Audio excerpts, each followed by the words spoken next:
PM Modi ने हाल ही में संसद में सीज फायर को लेकर कहा था कि किसी भी देश ने भारत और पाकिस्तान के बीच सीज फायर नहीं कराया। दुनिया के किसी भी नेता ने भारत के ऑपरेशन रोकने के लिए नहीं कहा।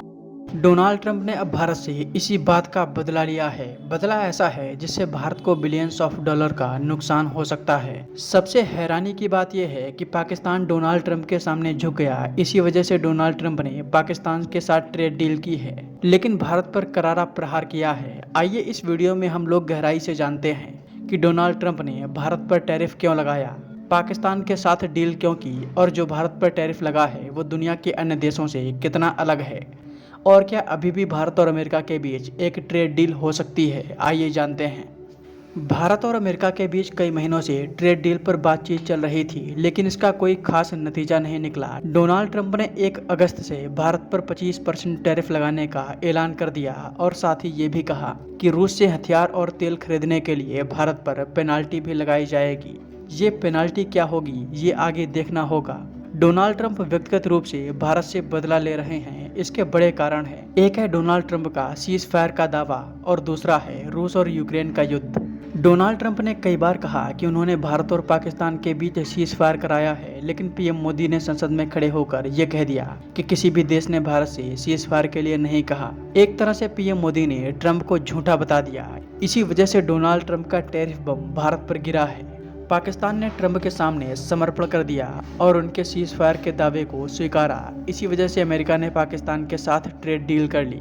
हालांकि इस डील की ज़्यादा जानकारी सामने नहीं आई है। डोनाल्ड ट्रंप भारत से रूस का तेल खरीदने के लिए भी नाराज हैं। उनको लगता है कि भारत कच्चा तेल खरीदकर रूस को जो पैसा देता है उससे ही रूस यूक्रेन पर हमले कर रहा है। डोनाल्ड ट्रंप शायद ये भूल रहे हैं कि भारत से ज़्यादा यूरोप रूस से तेल और गैस ले रहा है। ट्रंप ने दुनिया के कई देशों पर टैरिफ लगाया है, लेकिन भारत पर जो टैरिफ लगा है वो बहुत ज़्यादा है। मान के चलिए कि अभी भारत अपनी एक शर्ट अमेरिका में $100 में बेचता है, तो 1 अगस्त से उसकी कीमत $125 हो जाएगी। आप स्क्रीन पर इस लिस्ट में देख सकते हैं इन देशों के साथ डोनाल्ड ट्रंप ने ट्रेड डील की है, और इस डील के बाद यूरोपियन यूनियन, साउथ कोरिया और जापान पर ट्रंप ने मात्र 15% टैरिफ लगाया है। इंडोनेशिया, फिलीपींस और वियतनाम पर डोनाल्ड ट्रंप ने लगभग 20% टैरिफ लगाया है। ब्रिटेन पर डोनाल्ड ट्रंप ने मात्र 10% टैरिफ लगाया है, लेकिन भारत पर अमेरिका ने भारी भरकम 25% टैरिफ लगा दिया। आप स्क्रीन पर इस दूसरी लिस्ट में देखिए, इसमें जो देश हैं इन देशों के साथ ट्रंप ने ट्रेड डील नहीं की है। इसी वजह से इन देशों पर भारी भरकम टैरिफ लगे हैं। इसमें ब्राज़ील पर सबसे ज़्यादा 50% टैरिफ लगा है, क्योंकि ब्राज़ील में इस समय एक पॉलिटिकल क्राइसिस चल रहा है। ब्राज़ील के पूर्व राष्ट्रपति बोल्सोनारो पर इस समय तख्तापलट का एक केस है, जिससे डोनाल्ड ट्रंप नाराज हैं। इसी वजह से उन्होंने ब्राज़ील पर 50% टैरिफ लगाया है। बाकी आप साउथ अफ्रीका, लाओस, म्यांमार और बांग्लादेश जैसे देशों को देख सकते हैं। इनमें से कोई भी ऐसा देश नहीं है जिस पर 25% से कम टैरिफ लगा हो।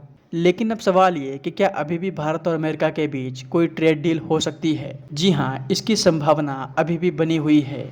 अमेरिका में ट्रंप के कई करीबी लोग खुद कहते हैं कि ट्रंप की बातों को दुनिया सीरियस न ले। अमेरिका के ट्रेजरी सेक्रेटरी स्कॉट बेसेंट ने कहा है कि पैनिक होने की कोई ज़रूरत नहीं है।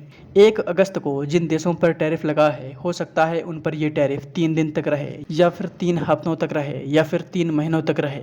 इसका साफ अर्थ है कि हो सकता है कि भारत की अमेरिका के साथ कोई ट्रेड डील हो जाए। ये भी हो सकता है कि टैरिफ की वजह से अमेरिका को ही नुकसान हो और बाद में डोनाल्ड ट्रंप अपने आप से ये टैरिफ हटा दे।